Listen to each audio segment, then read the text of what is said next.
अस्सलाम वालेकुम friends and students, आप देख रहे हैं टैक्स दोस्ती वीडियोस। और आज की वीडियो में टैक्स दोस्ती फैंस से क्वेश्चन मैं पूछूंगा, आंसर आप नीचे कमेंट्स में लिखेंगे।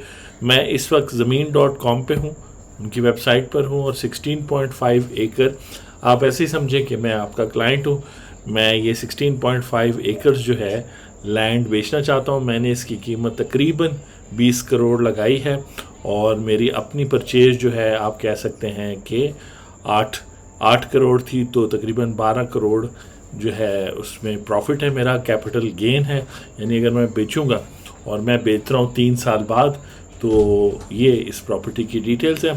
तो आप मुझे बताएं कि आया मुझे एग्रीकल्चर प्रॉपर्टी बेचते वक्त कैपिटल गेन टैक्स पे करना पड़ेगा। और आपकी हेल्प के लिए मैं यहाँ पे यानी कि बेसिकली जो सेक्शन है वो है sub section 1A of section 37 section capital gain से मुतल्लिक है।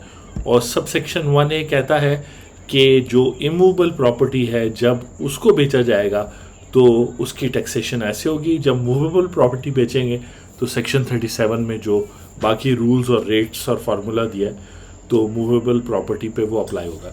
तो आप देख सकते हैं यहाँ ओपन प्लॉट्स हैं, कंस्ट्रक्टेड प्रॉपर्टी और फ्लैट्स हैं। एग्रीकल्चर लैंड फ्लैट्स में नहीं आती, कंस्ट्रक्टेड प्रॉपर्टी में नहीं आती, ओपन प्लॉट्स के साथ मिलती जुलती है।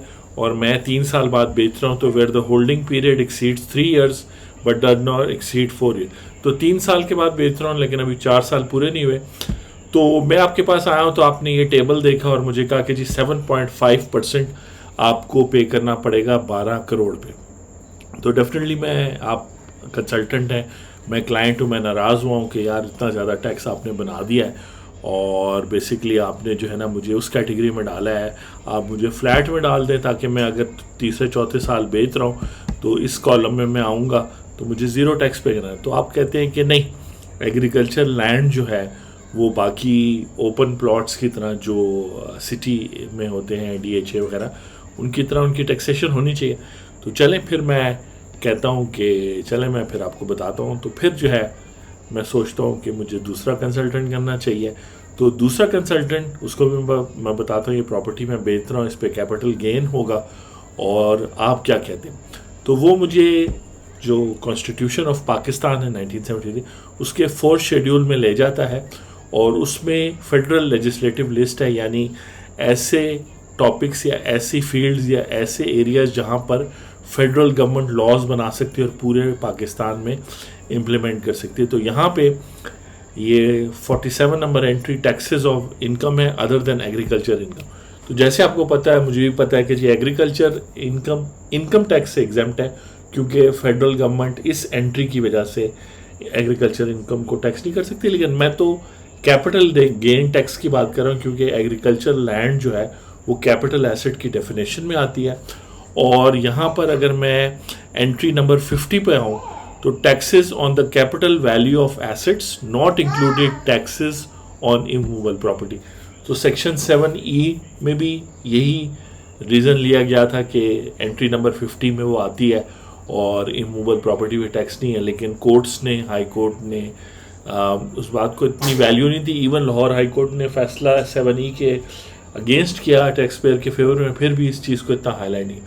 तो मेरा दूसरा कंसल्टेंट मुझे कह रहा है कि जी आपने जो 12 करोड़ आपकी कैपिटल गेन टैक्स होगा तीसरे साल में एग्रीकल्चर प्रॉपर्टी बेचने के लिए, उस पर टैक्स नहीं होगा क्योंकि इनकम टैक्स लॉ उस पर अप्लाई नहीं होता और प्रोविंसेस ने अभी एग्रीकल्चर लैंड की सेल पे टैक्स का कानून बनाया नहीं है। तो आप तसल्ली से चौधरी साहब आप बेचे।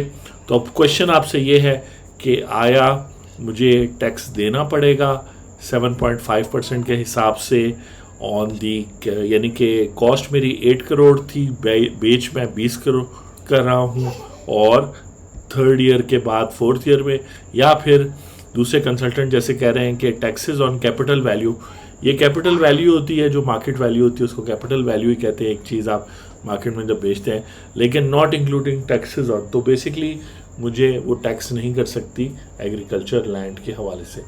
वैसे तो इसमें और लैंड्स भी आती हैं, लेकिन मेरा क्वेश्चन ये है कि आया मुझे कोई टैक्स पे करना है कि नहीं पे करना।